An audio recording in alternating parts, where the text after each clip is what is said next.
Welcome to the Wing Chun Museum Yewen Wind Dummy series. This is the fourth series. I have done the sitting down Beauty.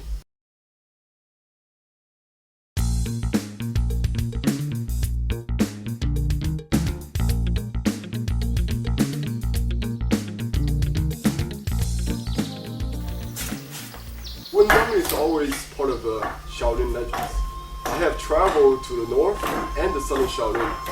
Even though there is no physical evidence of the Windman Hall, what the legends speak about, but the evidence is in most of the Shaolin systems, particularly the southern Shaolin. The Yewen system, almost all Wing Chun has a wind dummy. The other southern Shaolin also have it. That's why they fight Kung Fu. The wind dummy is one of the components where the Shaolin people practice as a tool.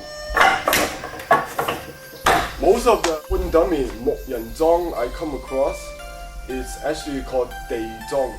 It's actually rounded. Okay, the stump actually go to the ground.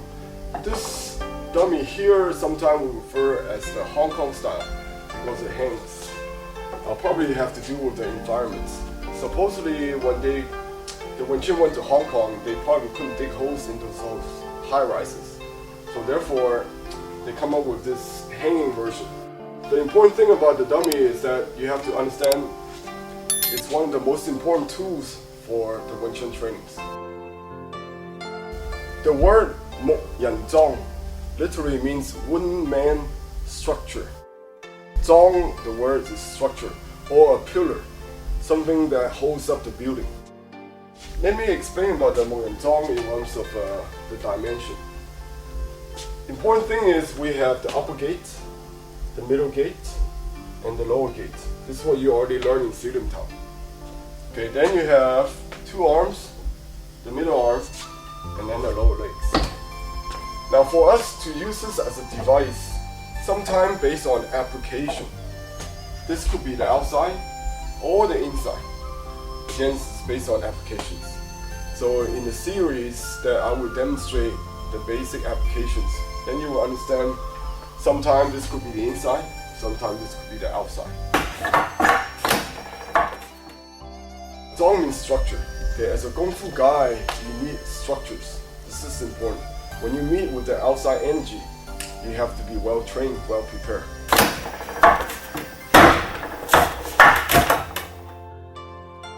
Zong sound. This is when we engage your opponents, you have a sense of structure. Or sometimes we say Kun Zong. Or sometimes we have a pole called Guan Zong. So this is all expressed before you even have a chance to engage your opponents. Yourself have to have a sense of structure. I'd like to talk a little bit about the nature of a Zong. Ultimately, the Mo-Yan-Zong is a tool, but it's a very unique tool, particularly for Wing Chun. It's like a mold, okay? It kind of helps us to get our positions, be able to allow us to send the energy into the right place and understanding about applications. Now, because it's a tool, an apparatus for training, we have to be flexible. There's a lot of discussion about, well, how many sections are there, or what sequence, or how many techniques. Some people even maybe count. They say the number 108 or 116. This is not the important thing, because as a tool you can practice with different sequences. Grandmaster Yewen, he taught a student almost like a private lessons, in the sense that he can accustom his students.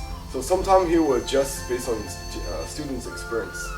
So sometimes the sequence could be slightly different, or for example section 1 and section 2, sometimes in a different family it's section 1. So this is variations. It's not the most important nature about the Zong. The important thing is that this is the apparatus for us to train. Wind dummy is always probably the second best thing to a real partner to train with. Given the dimensions, the wind dummy won't adjust. So like I said, it's a very good tool to mold and to sharpen, to refine our techniques. But you can never compare to a live opponent who give you live energy, change your positions. This is probably the best partner when you don't have a live partner. One of the purpose that we practice Zong is to understanding what is the concept behind it. Now every series in our previous tape, I cover concepts. So I want to go ahead and lay out 3 most important concepts for you to train. First, it helps us to find the right angles, right positions. Without the proper angles, you really don't have the efficiency in Wing Chun. Second, it helps you to be able to generate power to the center line in a way that you can feel the energy, and to further refine your attributes. Balance, timing, sense of distance, all this is refined. So this energy part is a big area. Now when you combine the right angle, right position with the right energy, this gives us the proper applications. If you have those elements, then you have fan sao. So fan sao in Chinese means follow-up hands. Okay? You cannot have a follow-up hand if your position is wrong or your energy is wrong. So those 3 ideas, proper angles, proper energy, further development of attributes, and ability to have combination to follow up is one of the key focus for us to be able to apply our tools for applications. This is one of the key reasons for us to use this apparatus. Now that I have given some background information on the Mo Yun Zong, I'd like to go through the 3 sequences how I want to introduce each section. Each section I will show you the right angle, the right positions first, then the proper energy, and then show you the applications. So this is how we're going to introduce section by section.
Okay, next I'd like to demonstrate section by section with the proper angles, the energy, the applications. So before that, I would like to introduce my assistants. Starting from first, Savvy, JK, and James.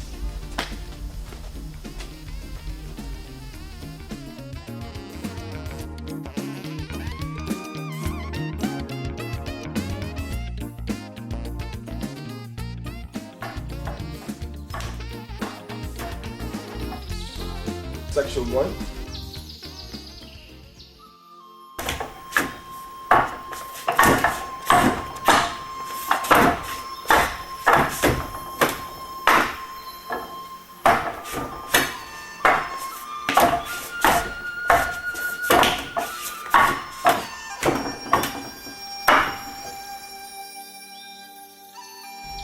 Savvy is going to help us to demonstrate section 1. I'm going to explain technique by technique. Okay, the opening with the proper distance. Zong sao, palm strike, lap gang sao, bong, tan da, 干斩手 with a leg check, 捆手 bong, 攤打 with a leg check, 干斬手 圈 jut and palm, double jut and double 托手. This is the beginning of a Mukmenzong first technique. The first most important angle is center line. If I don't have my own center and don't have full energy, then I might have to use extra motions. I might be doing things like moving around. Okay, so this first technique allows us to express the most direct, most simple way for Wing Chun applications. Center line. The next move, palm strike and neck pull. As I mentioned before, it could be application from inside or outside. For example, inside, or it really depends on applications. What is the inside and the outside hand? So the important part on this combination is having the full energy, establish a proper structure, which is really one of the nature of the zone. So when you practice, you need to focus the energy going back to the center. Then palm strike. The energy going back to the center. Then palm strike. Pull. Now this is detail on the angles. The first technique is zong sao. It's the ability to engage your opponent with the best angle and the right energy. So I totally occupy his center. This is the second move. Or the lap gang sao.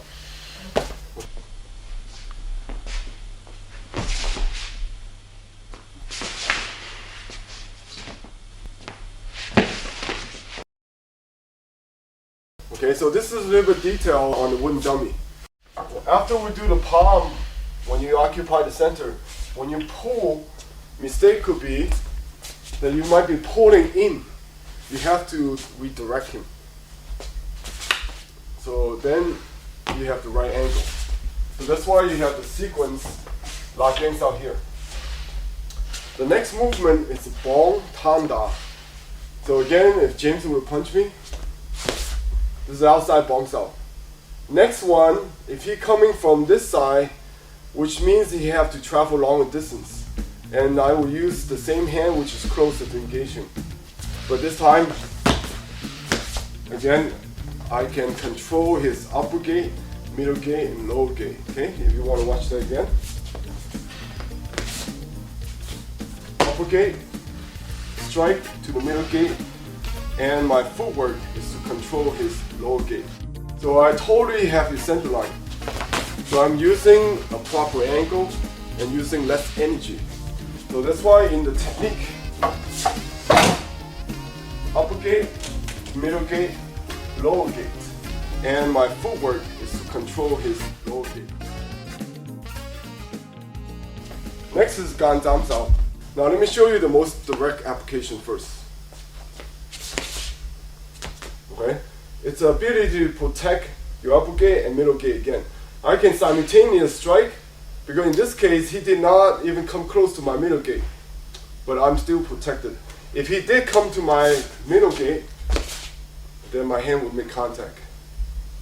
So this is gan zam sao. So sometimes I would use the upper hands and the lower hands based on his attack, but in a fight you cannot always look at the hands, because we don't want to chase the hands. So this is the inner details. When you do the gan zam sao, my energy is going into the arm. This is the same thing as chopping the arm, we call chasing the hands. So what I want to do is cover my space, but the energy still going back into the dummy. So the application has the effect of direct energy going back to his center, and I'm covering. So this is one of the more of a direct way of using the gan zam sao. Outside, back to inside. Or if he punch, I could be inside, back to outside. So this is the nature of Gan Zam Sao. Outside, back to inside. Okay, after Gan Zam Sao, it's Quan Sao. Quan is to maintain the space or to bound. Okay, it's a very good technique. It's a circular technique because it's more efficient to deal with incoming force. Second, being circular technique, it covers more space. So it's a technique you can use to cover one gate or two gates simultaneously. This is one example of Quan Sao. He comes to attack the upper gate, so I can sweep. And second, or I'm not sure exactly where he's coming from. So I just basically screen and cover all my gates. So this is Quan Sao. One is to be able to cover your space. So in this case, I cover my upper gate, middle gate, and actually I hit him with the lower gate. So all my three gates is occupied. Another purpose of Quan Sao is have a sense of be able to capture your opponent's arm. Okay? Allow me to quickly trap the hands because you cannot catch somebody's hands with just one hand. So you see, Quan Sao, idea is to be able to sweep your own gate, cover your own space, efficiently redirect the energy being a circular motion. Now you notice the angles. This express, if I stand over here, actually this arm already hit me. So for details, you need to know that this is a real attack. Your body has to be out of the way. So this is detail. This attack is out of the way. Out of the way. So if I do right here, in essence, if this is a real kick, it still got me. The next move is the same. Quan, then Handa. So I'd like to talk a little bit detail on the legs. Again, punch. So this leg serves the purpose of occupying the low gate. In this case, his center is open. Now I can do a lot of things. I can kick him, I can knee him.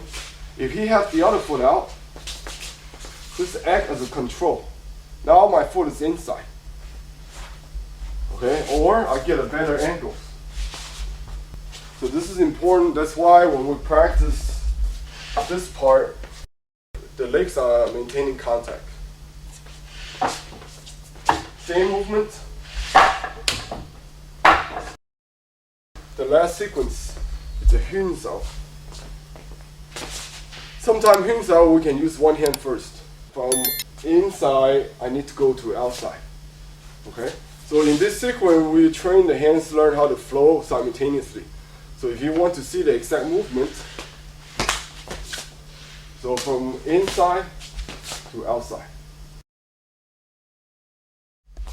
Hyun, if he punch again, jut. So jut. So from inside to outside. So you can see this section 1, a lot of basic technique. Now you can really appreciate the dummy because you really get to see the different angles. In a real attack, I cannot always just stand toe to toe with him. I want to capture an angle. Okay? I want to be able to take his facing away. The center line, the facing, is what we learn in Siddham Tao. The footwork from Cham Kyo, and then the explosive energy of Buji, all combined. This is the nature of the section 1.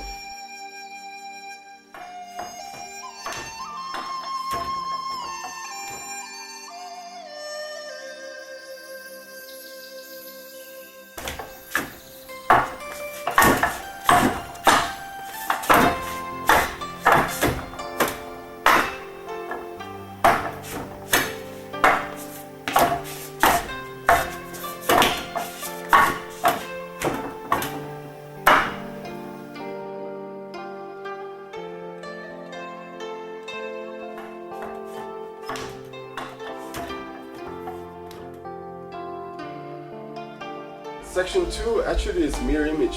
One is left side, one is right side.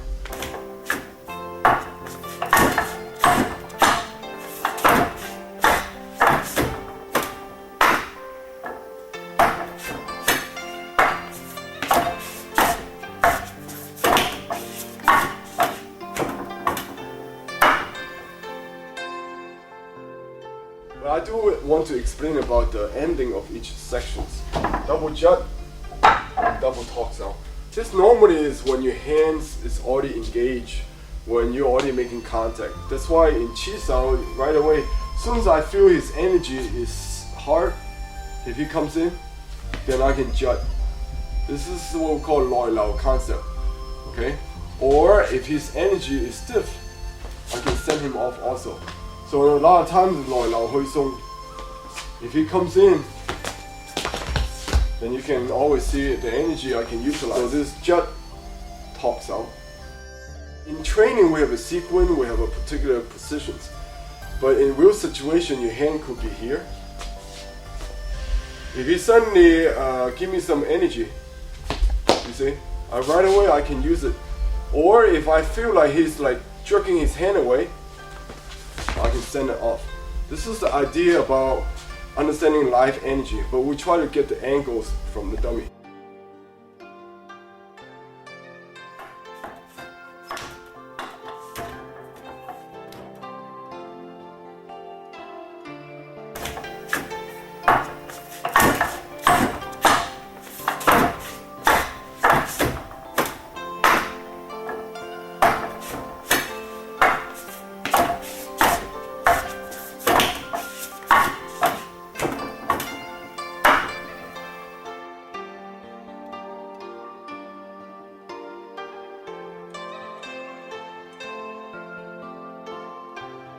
Section 3.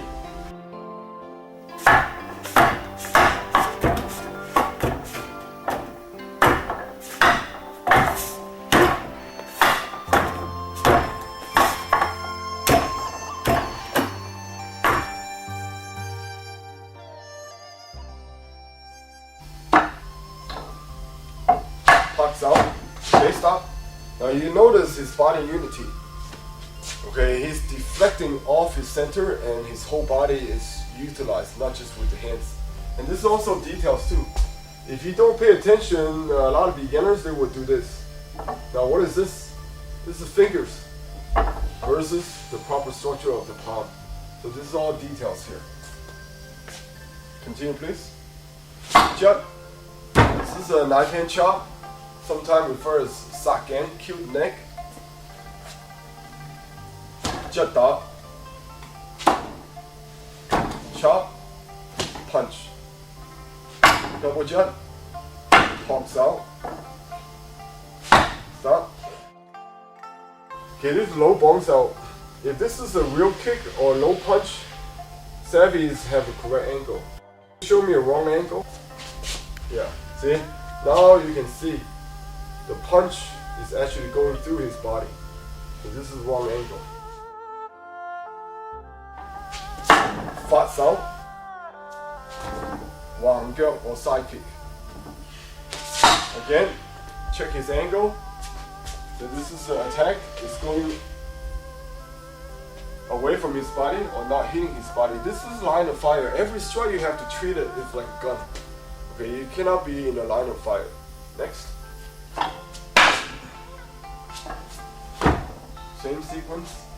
Gun thumbs out. Correct. Po Pai. Now this is Po Pai. So Po Pai zone is a pushing. So the technique begins after you make contact. So now I'm in a good position and I have his legs secure. So once I have contact, now I begin the Po Pai technique. So this is the Po Pai. When we use Po Pai, primarily we use to uplift, uproots, pushing your opponent. And I strike. By the time I make contact, the technique is done. So now I'm in a good position. Okay, I can strike with the upper gate, middle gate. In the form, you have a Po Pai up, you have a Po Pai middle, and I have his legs secure. So once I have contact, now I begin the Po Pai technique. So this is the Po Pai. The technique begins after you make contact. Okay, let's see the section 3 applications. We begin with Pak Sao. Now Pak Sao is one of the things that you learn first in Wing Chun. Most of the school that I experienced actually begin with Pak Sao. When we practice Paksao, we have this type of angle. He throw me a punch. Now this, you have to understand, this is for practice because we want the beginner to train the center line. Now if you have to use it this way, then you're going to run into a couple problems. One is energy. You have an energy that's crashing head on. If he punch, I go straight, he's coming in. This is head on. The sitting tau stage. Now when you get to the dummy stage, you have to be efficient with energy. So again, you adjust the angles. So same thing, right? So now the angle changed. Okay, his punch is going away from me, and I'm avoiding meeting on his force head on. But at the same time, James, can you feel where my energy is going? Center. Right, it's going back to his center. So we have to avoid the mistake of what we call chasing the hand. This would be chasing the hand. You see, my hand left my own center. So not only my hand stay on center, it has to be back on to his center. This is a proper projection of energy. So this will be the technique again. Punch again. Right. So everything I do is based on center line. So because as soon as he make a move, I have influence because my hands towards the center line. The Paksao is not simple as redirecting the energy. It acts as a way to find out what's out there. It kind of have a nature of Mansao. Because in a real scenario, I want to be direct. Even if I successfully redirect him, you know, this is strictly defensive. I could easily do a pakda. Okay? So, but that's why the nature of Pak also contain the nature of Mansao. For example, okay, I find out what's out there. I feel his energy. So Paksao, so section 3. This is jut, kill the neck, then punch again and punch. Okay. Now in practice, you learn the sequence, but in the real situation, it doesn't have fixed patterns. Again, Pak. Okay, redirecting him. If next thing comes, if he comes straight, I can redirect down. So that's why the next hand is more of a jut and then quick go forward. Okay, so in the form, turning and then next one is straight. The only difference is that the punch is low. Okay? In application, it's based on whichever gate is open. This is important. Okay? So if he's here, or if I can totally control his arm, the middle gate or upper gate, both is open. But remember, by the time you practice the dummy at this stage, the footwork, the angle, the energy, the trapping, the two hands work as one, all the previous concept and body mechanics, what you learn is expressed together. Now the next sequence, side kick. In different families, sometimes they express the side kick, sometimes they express the front kick. It really depends on the distance and which target are you hitting with. A middle gate attack, deflection. Again, this is not deflection here. So in the dummy form, you must have the arms pointing away. And the next shot comes, Paksao. Again, you can see, because I'm in the right angle, I'm in a position to really call the shot. Low Paksao, okay, again, you can see the deflection going away from me, not in front of you. Okay, so because I'm in a better angle, the next shot, if he comes again, I can really take his position away. Okay, now because I have a better position, I can follow up. This is called combination, or sometimes referred as fansao. This is one of the ways that allow us to follow up.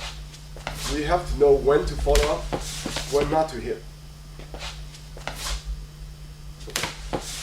Okay, now you see where he's at now. At this distance, what would be the natural extension of my technique? Side kick. Okay, let's watch from the other angle. If I really take his balance away, my next follow-up will be a side kick. This is a perfect angle for me to finish him. Okay, by the way, side kick is the longest technique that we have in Wing Chun. But we don't go outside of the 6th gate. And we don't try to miss the efficiency factor. So even if he's far away, I still have to continue and recover my 6 gates. Now if he's close, just here, if he backs away, then the quickest kick I have is a front kick. Here, center line. This is all based on applications. So again, you cannot say this is the only way to practice dummy. So if you see a school that teaches this way,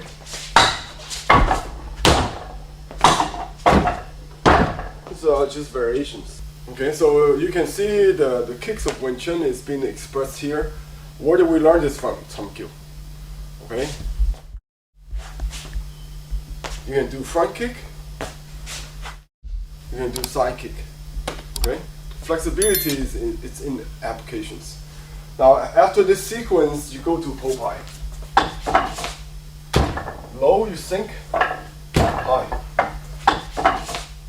Sink. High. Again, okay, you cannot Popeye somebody this way. If he does that to me, he's open.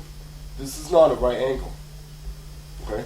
So in application, as I demonstrated earlier with Savvy, you can see the angles of this is here. Can you push me, James? You cannot. I am pushing. Okay? It's a good technique because you really have control of the center, especially if you go to upper gate. Now, if the head goes, guess what happened to the center line? The center line also goes too. Now, section 3 is actually the first kick in the Win Dummy set. The concept behind the section 3 kicks is really back down to the Sirimtao concept of facing again. Based on the distance, I can use side kick. If I'm from here, then side kick is not possible because I have to turn and the distance is too close. So front kick would be correct. So again, this is a Sirimtao concept of facing. We want to maximize our tools. So in order to do that, you must have 6 gates. So these first kicks teach us how do you adjust the distance. Front kick, closer. Side kick, for farther away.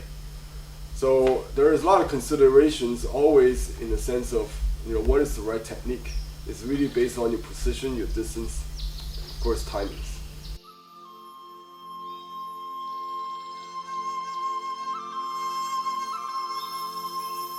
Section 3.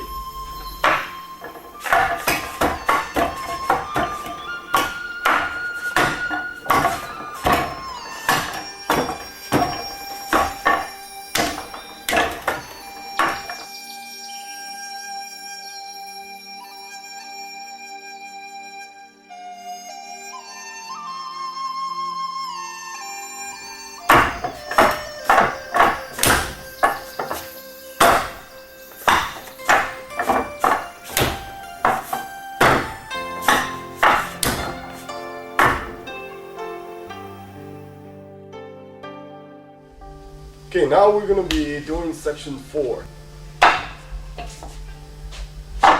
Hyun Sao, Hyun Sao, Hyun Sao, jump and palm. Palm, palm down. Okay, stop. This is sometimes referred as 3 motion in 1 action. 3 techniques simultaneous. When Chun we have save time. Sometimes you have to have simultaneous defense and offense. You look at here. Here we have a defense, but you have an offense here and offense here. Down, down, Hyun, Hyun, Hyun. Jut and low palm. Palm. Same thing. Down, down, Hyun. Finish. Okay, now in this section, this is the second series of the Wing Chun kicks in the dummy. Section 3 we have a side kick after fast stomp. Now here we have a low stomp kick. The stomping kick in Wing Chun is quite unique because the energy of course going towards the center, but it's also going downwards. Section 4 begins with series of Hyun Sao. As I explained before, Hyun you can do it 1 hand. In this particular section is 2 hands. You have to pay attention to the angle. You notice that my arms are touching his forearm. This is control.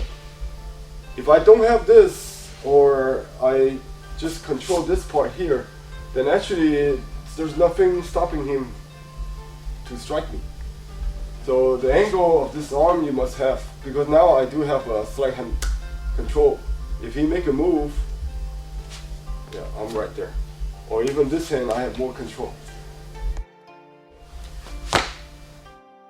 You gotta be able to control the arm. If you Kwan here and then strike, you see the big space I'm open right here, or you can come in here.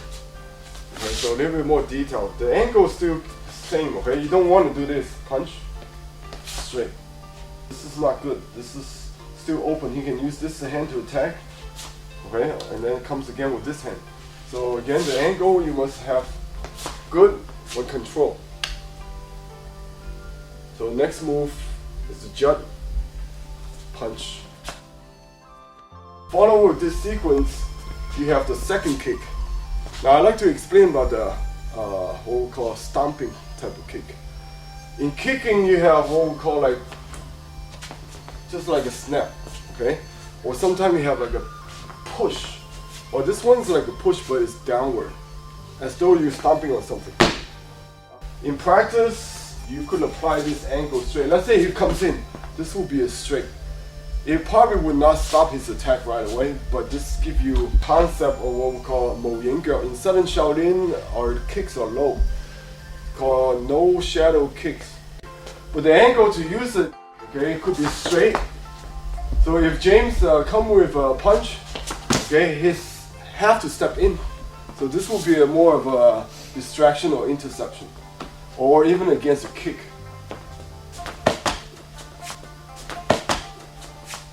Okay, so this is a straight angle. It's more of an intercept. Now why do we do the side angle? Because this is the real angle you need to take him down. This angle here. Now earlier I said about stomping, right? In practice, dummy legs do not bend. But in application, your energy has to go down. Okay, we do it slow. One, the kick is down. Okay, so stomp, then you can stomp again. So this is a finishing kick. Okay, now imagine the hard surface. On the way down, the knee hitting the ground with the body weight behind it. This is where you do the damage. So it's really totally destroying the center and balance. Angle is very important. From here, you lean and then follow through. That's the stomping kick. This is so there you can see there's two angles right now. The front, then the side. Okay? So sometimes I could be using different foot. One, then two. You see the way we apply is simultaneously with two hands and the foot. This is a progression of skill we try to express. From single movement to two movements, then combine them. I pop, then I punch. This is for training. For real practice, then you don't have the time to do that, because if he throws a 1-2 at me, then we both hit. Yes. So because I'm throwing a 2 beat. So that's why when Chen say, okay, well, if I need to protect me, I'm gonna hit. Best defense is offense, and best offense need a strong defense. So sometimes we do simultaneous. You cannot do it 1, 2, 3. This is not for application. For application, you have the angles, same time. Then you finish him on the ground. 3 motions in one. If you need to move with one motion, this is the best way. Straight angle, this is the most simple way. This is always the Wing Chun principle. Simple, direct.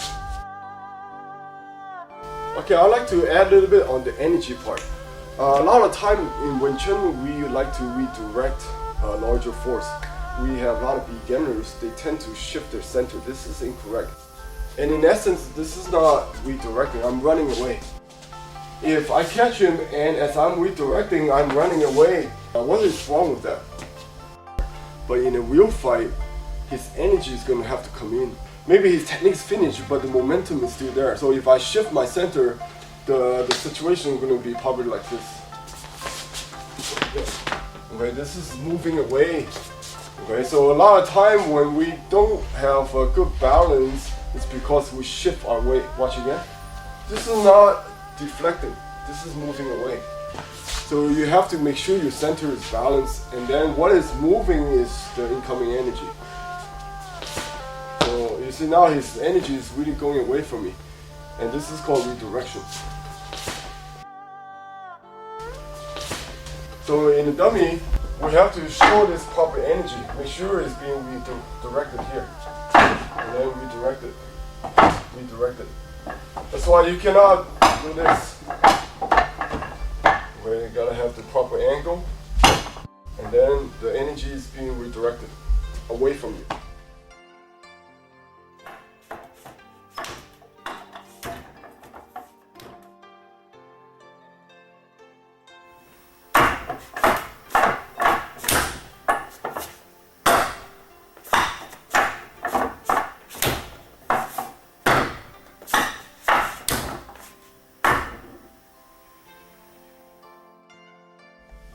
Now that you have seen the part 1 of the Mo and Zong, and I'd like to conclude with that the most important thing about part 1 is to give you the background information and to give you the focus in terms of the 3 most important areas why we develop and practice the Mo and Zong, which is develop the right angles, give you the right training for the energies.